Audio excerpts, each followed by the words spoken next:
At exactly 2:17 a.m., Sarah's phone vibrated. She looked at the screen and froze. The message was from her husband. But that was impossible. Her husband had died 3 days ago. The message said, "Don't open the front door tomorrow." 3 days earlier, Sarah Bennett stood beside a fresh grave in Seattle. Cold wind moved through the cemetery. People quietly offered condolences, but Sarah barely heard them. She kept staring at the headstone. David Bennett, her husband, killed in a late-night car crash. Police said his car hit a guardrail on an empty highway. No witnesses, no explanation, just an accident. At least, that's what everyone believed. But Sarah couldn't forget the last thing David had told her before leaving that night.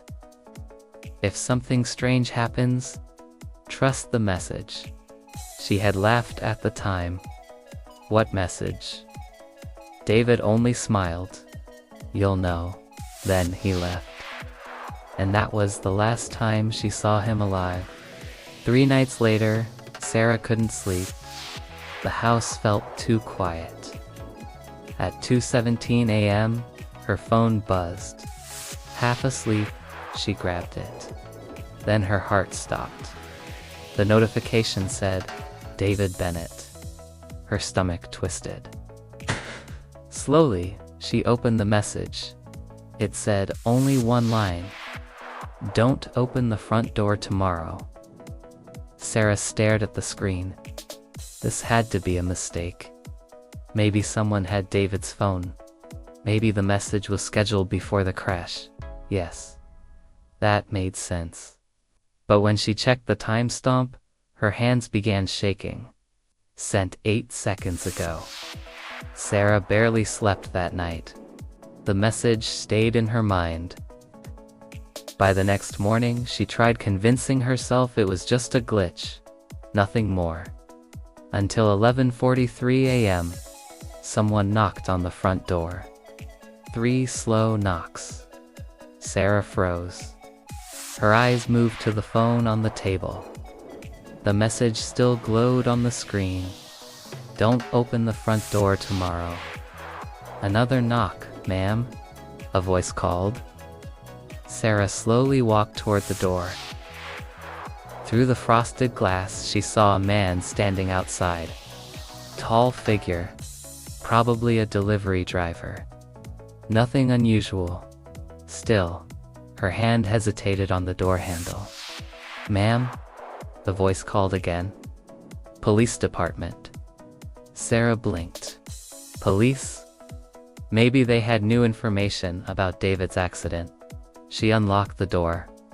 A man in uniform stood outside. His badge read, "Mark Alvarez." "Mrs. Bennett?" he asked.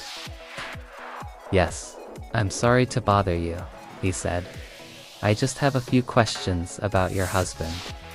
Sarah stepped aside. Of course. The officer entered the house.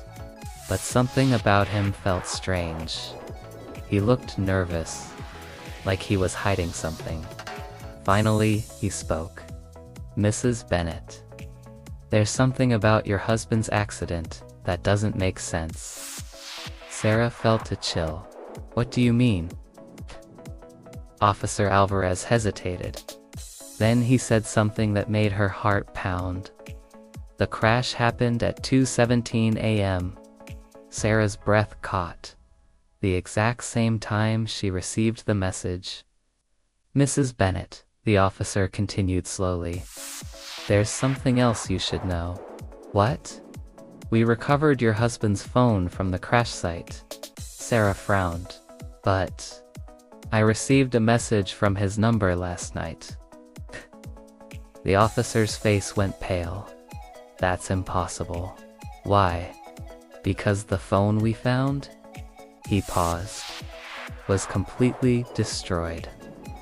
Sarah felt the room spin. "Then who sent the message?"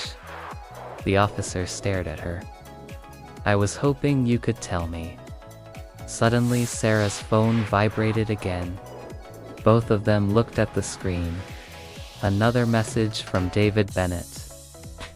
Her hands trembled as she opened it. The message said, "Sarah, listen carefully. The man standing in your house is not a real police officer." Slowly, Sarah looked up at Officer Alvarez. He was watching her, smiling now. And then he quietly locked the front door behind him.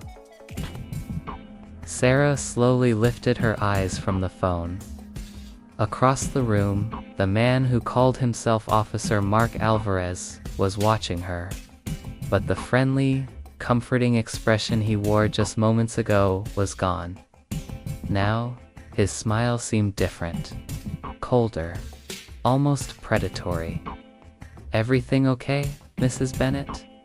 he asked, his voice calm, but with an edge she hadn't noticed before. Sarah forced herself to nod, her throat suddenly dry. Yes, just a message from a friend. Her heart was pounding so hard she could hear the frantic rhythm in her ears. The phone still trembled in her hands, the screen glowing with the message she'd just received from her late husband's number. A message from David. "Sarah, the man in your house is not a real police officer." She tried to take a deep, steadying breath, but it hitched in her chest. If David was right, if this message was somehow real, then she was alone in her house with a stranger, a liar, pretending to be a cop, and the doors were locked. The man began to walk slowly around the living room. His movements no longer those of a sympathetic officer, but of an inspector. His eyes scanned everything with a sharp, calculating focus. The family photos on the mantle, the arrangement of the furniture, the long, dark hallway leading to the bedrooms. It was almost like he was searching for something, memorizing the layout. "So," he said, his tone deceptively casual as he stopped to examine a wedding photo. "Did your husband ever mention being involved in unusual work?" Sarah shook her head, trying to keep her movements small and deliberate. "No, he was an accountant." The man tilted his head slightly, a gesture that now seemed menacing.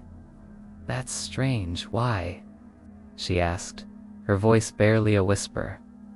"Because the accident your husband had," he said, drawing out the words, "wasn't random." A chill, colder than anything she had ever felt, snaked down Sarah's spine. "What do you mean?" He stopped his pacing and turned to face her fully. Then, he reached slowly into his jacket. Sarah's heart leaped into her throat, bracing for the worst. But he only pulled out a small, leather-bound notebook. He flipped it open.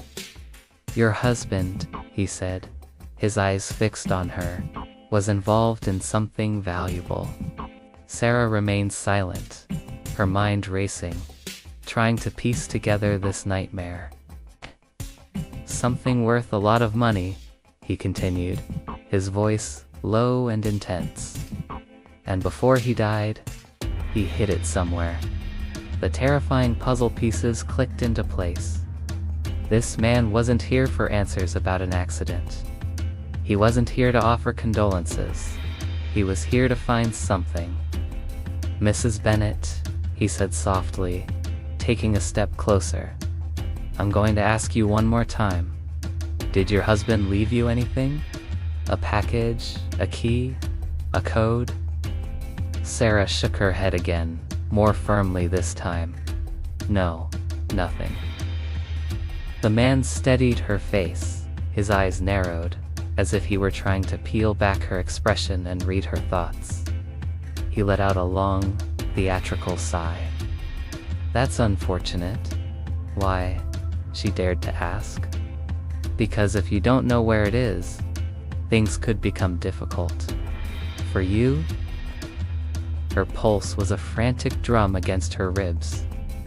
At that exact moment, her phone vibrated again, the buzz loud in the tense silence. The man's eyes snapped toward it instantly. "Who keeps messaging you?" he asked, his voice sharp and demanding. "Just a friend," Sarah said quickly, her hand tightening around the device. "She's worried about me."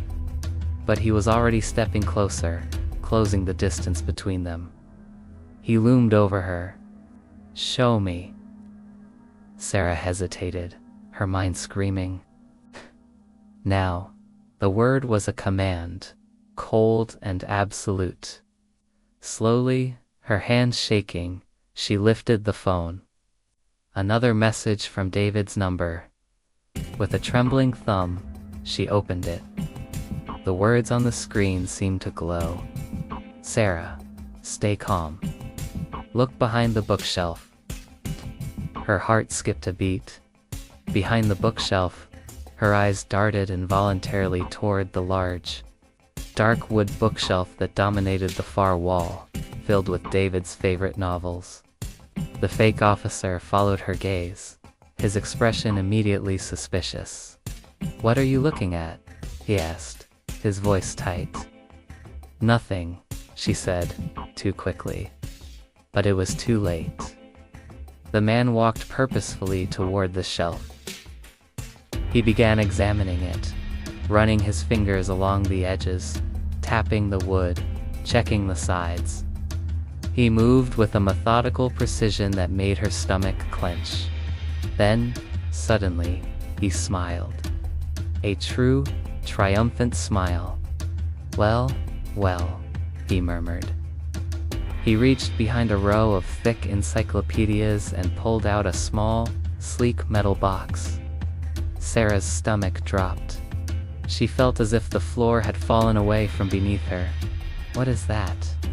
she whispered, though she already feared she knew. The man opened the box with a soft click. Inside, nestled in black foam, was a small USB drive. His smile widened into a grin of pure victory. "So this is what your husband died protecting?"